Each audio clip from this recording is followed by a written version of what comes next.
Hola, ¿qué tal? Es un gusto para mí estar el día de hoy con ustedes para tratar un tema muy interesante para nosotros en segmento anterior, el Faco Academy.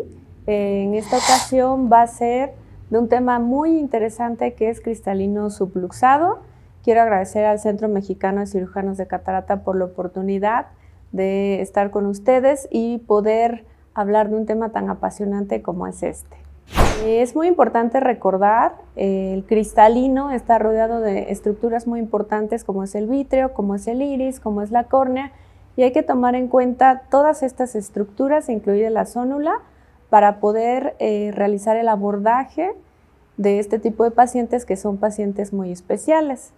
Las zónulas son estructuras, como recordamos, microscópicas, miden micras, estas micras de 4 a 6 micras, que rodean 360 grados nuestro cristalino y que nos permiten mantenerlo en una posición adecuada para que cuando intentemos realizar la extracción del mismo se pueda colocar el lente de forma exitosa. Sin embargo, pues tenemos muchos pacientes en los cuales el compromiso de estas estructuras se ve alterado por patologías crónico-degenerativas o lo más común que son traumas en gente joven.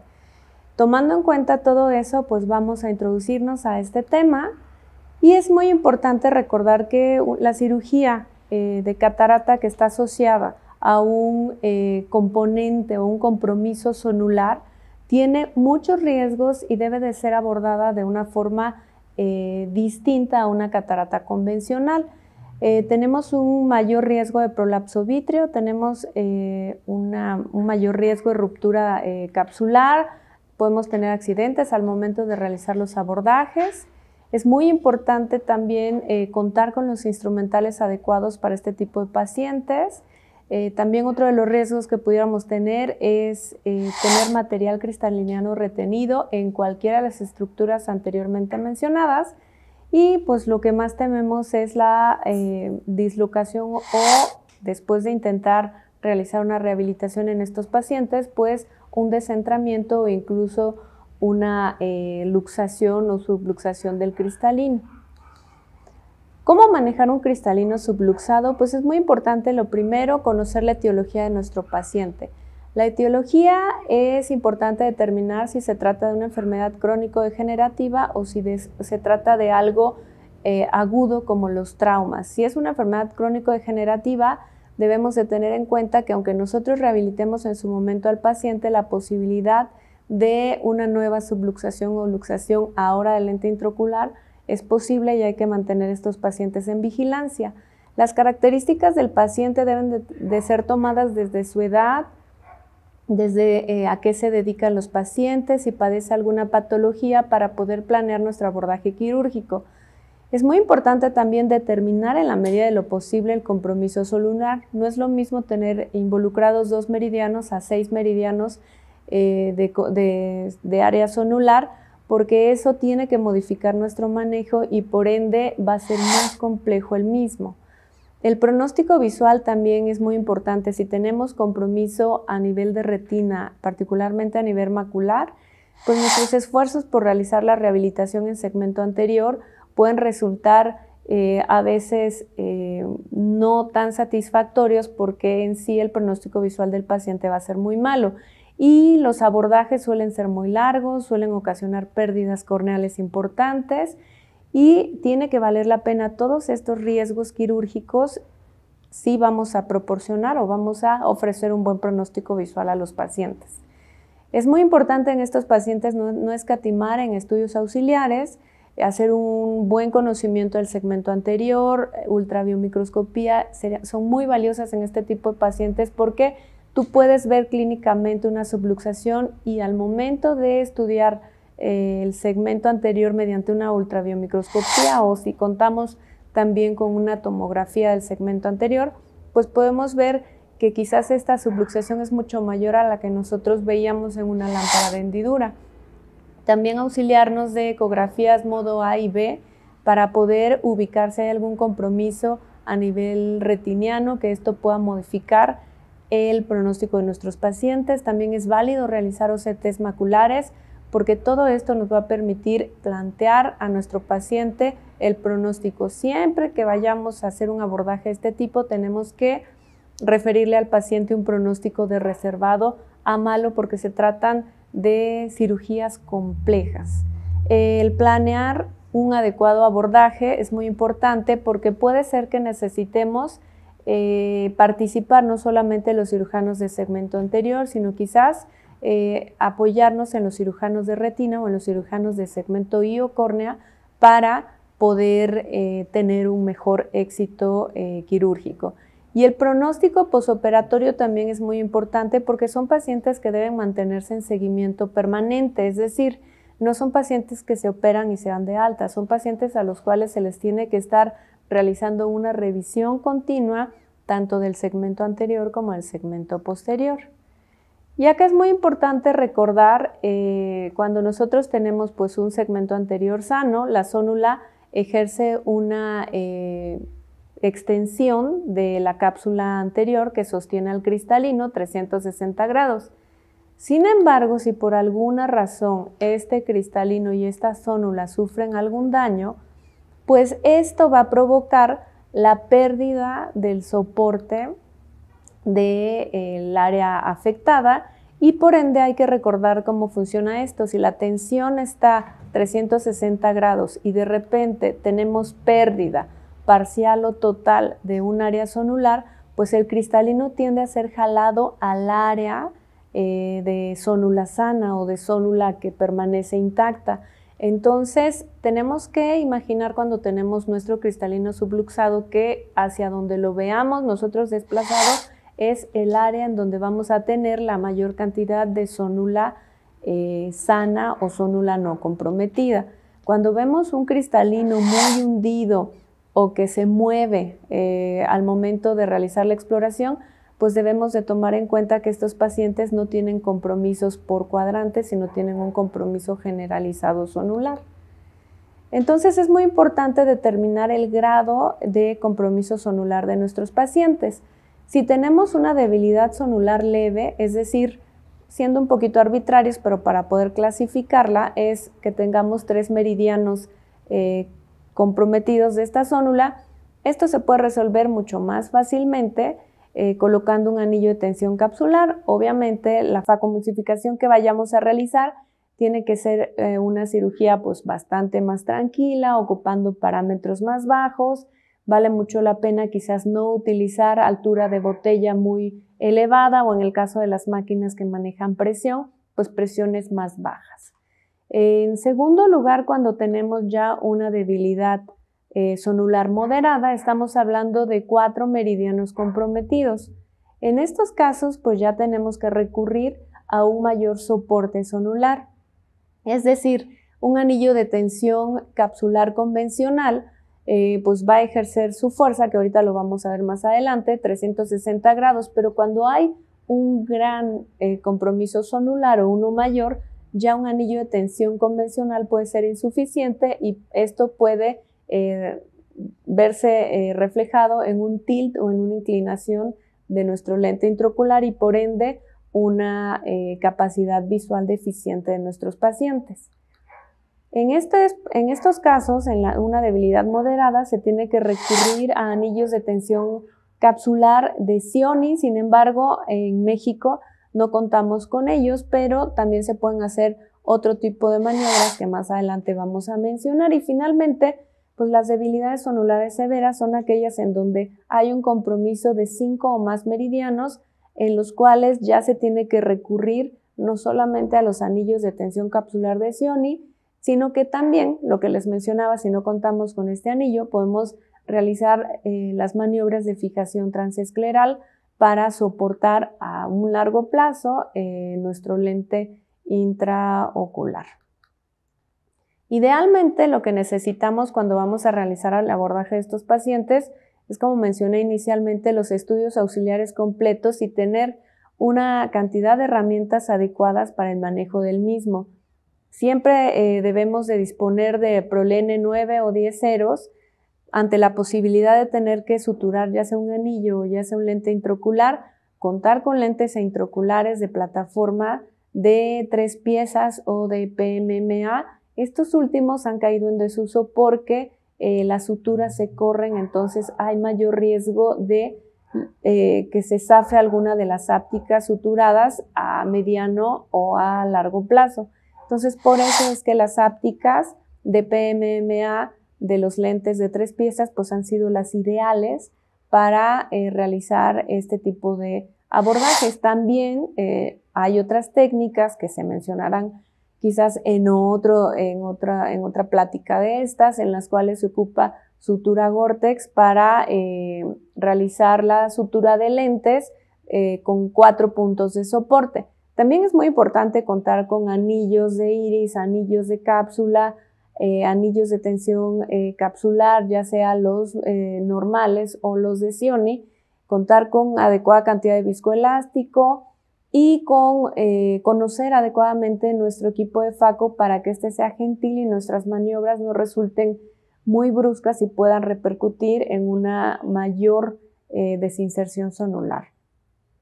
Los anillos de tensión capsular juegan un papel muy importante cuando hablamos de debilidad o compromiso sonular.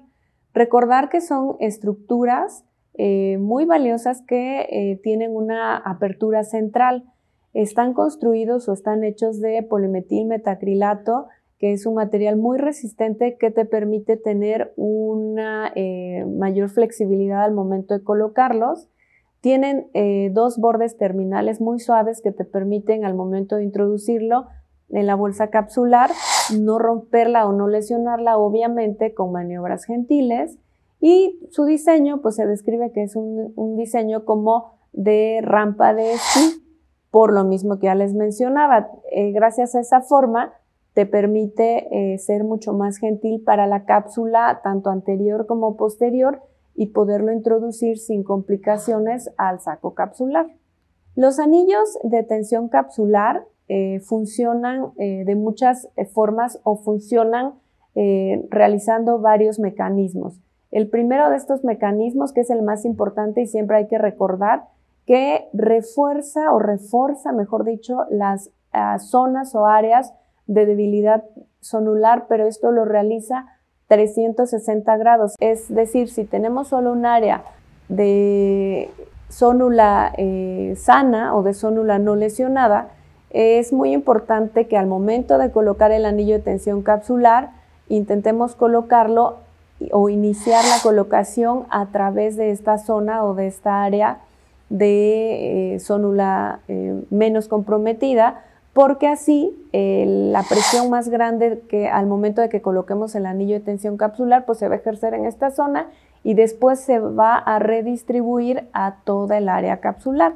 También otra cosa muy importante es que te permite una expansión ecuatorial de dicha bolsa, te permite estabilizar durante la facomulsificación tu saco capsular. Sin embargo, cada cirujano debe de decidir si quiere colocarlo antes de la faco o posterior a la faco, dependiendo del riesgo que pudiera tener para colocar o de poder sufrir una ruptura de cápsula y que este anillo se pueda luxar a cavidad vítrea. También es muy importante que redistribuye y restablece la tensión de la zónula existente y esto va a permitir pues mantener el saco capsular en una posición más adecuada y el recentramiento, que es lo que buscamos de la bolsa capsular subluxada.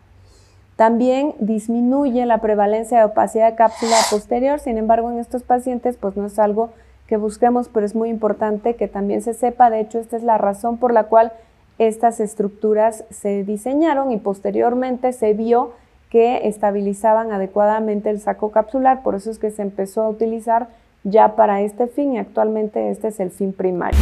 Está contraindicado, y eso lo pongo entre comillas porque han salido artículos en los cuales se menciona que se pudiera colocar cuando existen desgarros capsulares anteriores. Sin embargo, pues como una regla, más no como algo que se deba de cumplir como una ley, los desgarros anteriores o radiales pudieran resultar un inconveniente para la colocación de estas estructuras. Y pues también si tenemos una capsulorhexis circular continua incompleta, es decir, Si no la construimos de forma adecuada o si dejamos algún vector libre, es muy importante saberlo y decidir quizás después de la FACO colocar el anillo si es que queremos colocarlo o mejor buscar un plan B en este tipo de pacientes. Los anillos de tensión capsular modificados o conocidos como anillos de Cioni son aquellos que tienen una o dos asas que te permiten suturarlos a esclera con prolene 9 o 10 ceros y gracias a esto da un mejor soporte capsular y estos se utilizan cuando hablamos de compromisos zonulares de moderados a severos. También existen los segmentos anteriores, que también son de PMMA. Estos no los tenemos en México, pero esas son una herramienta muy adecuada cuando tuvimos un compromiso de nuestra rexis o de nuestra cápsula anterior, porque el riesgo de desgarro pues ahí pues desaparece. Entonces, si nosotros tenemos un cristalino con un compromiso zonular importante, pues es vital que al momento de que estemos realizando nuestro abordaje quirúrgico, intentemos o busquemos, ese es el objetivo de nosotros, centrar este saco capsular. Eso lo podemos hacer, como lo vamos a ver en los videos que vamos a presentar más adelante, soportándolo con ganchos. También el diámetro de nuestra capsulorhexis es muy importante porque a menor diámetro tenga esta, va a ser mucho más difícil el manejo del lente intraocular, la extracción de los fragmentos cristalinianos y por ende puede dificultar mucho nuestras maniobras y que tengamos que hacer maniobras mucho más severas, mucho más toscas, por así decirlo, y que esto pudiera reflejarse pues en una desinserción o que nosotros hagamos la desinserción más grande del cristalino. Si nosotros reforzamos esta zónula con un anillo de tensión capsular, pues esto va a permitir, como ya mencioné anteriormente, recentrar esta bolsa y por ende que al momento de que nosotros coloquemos un lente del tipo que decidamos, que casi siempre son lentes de 3 piezas, pues esta se haga de una forma menos violenta, por así decirlo, si podemos darle una palabra, y también es muy importante tener una capsulorhexis de un diámetro adecuado porque lo ideal es abotonar nuestros lentes de 3 piezas a nuestra capsulorhexis para que junto con el anillo den un mayor soporte y sobre todo mantengan mucho más centrado el lente y el saco capsular. En este tipo de pacientes se presenta mucho la inclinación o el tilt y esto induce graduaciones nada agradables para los pacientes que permite o que provoca que este tipo de rehabilitaciones pues sea más difícil y que la capacidad visual de nuestros pacientes pues sea baja o que los pacientes nunca estén satisfechos y pues siempre que tengamos este grado de compromiso zonular es importante la sutura de una o de ambas ápticas. Vamos a pasar a los videos. En estos videos son 3 videos en los cuales puse casos clínicos. Este es un trauma, es un paciente que tiene un compromiso zonular severo, tiene más de 200 grados de compromiso zonular. Es un paciente en el cual pues echa mano de los ganchos, no tenemos de bolsa, entonces utilizamos, que es válido, nada más que es importante no traccionarlos de forma importante, porque estos sí pueden desgarrar nuestra cápsula. Vemos que se trata de una catarata de una dureza muy leve, es una facoaspiración prácticamente lo que estamos haciendo. Si nosotros tuviéramos este mismo caso, pero en una catarata de una dureza mucho mayor, sería muy importante en estos pacientes revalorar la técnica y quizás convertir a una técnica hasta intracapsular y o pues la técnica que dominemos, pero una técnica abierta. Acá pudimos ver que colocamos nuestro anillo de tensión capsular y estamos creando una cartera escleral para a través de ella poder atravesar nuestro prolene 10 ceros. Las carteras se pueden realizar de forma triangular o de forma rectangular dependiendo de cada cirujano. También tomar en cuenta que la aguja de Lewis es una aguja bastante caprichosa, entonces pareciera muy fácil que la podemos manejar en el segmento anterior. Sin embargo, algo muy importante y algo que siempre se sugiere es ocupar una aguja gris de insulina para soportarla, y esta te juega como un eje que va a ayudarnos a guiar esta aguja para que la podamos manipular con mucho más facilidad adentro o por dentro del segmento anterior. Una vez que hicimos el lazo con el Prolene 10 o 9 ceros de nuestra áptica, realizamos los nudos. Está descrita la técnica que pueden ser desde 6 hasta 8 nudos. La realidad es los que podamos realizar que veamos que mantienen soportada esta cápsula y esta áptica, perdón. Y aquí introducimos nuestro lente. Como podemos ver, lo que se está intentando acá es que el lente entre de inicio ya abotonado a nuestra bolsa. Una vez que logramos hacer eso, introducimos la otra áptica que no se suturó en este caso y colocamos el áptica suturada en una buena posición. Vemos que el lente mantiene un buen centrado y una vez que terminamos esto, realizamos la sutura del Prolene a la esclera y damos por terminado nuestro evento quirúrgico.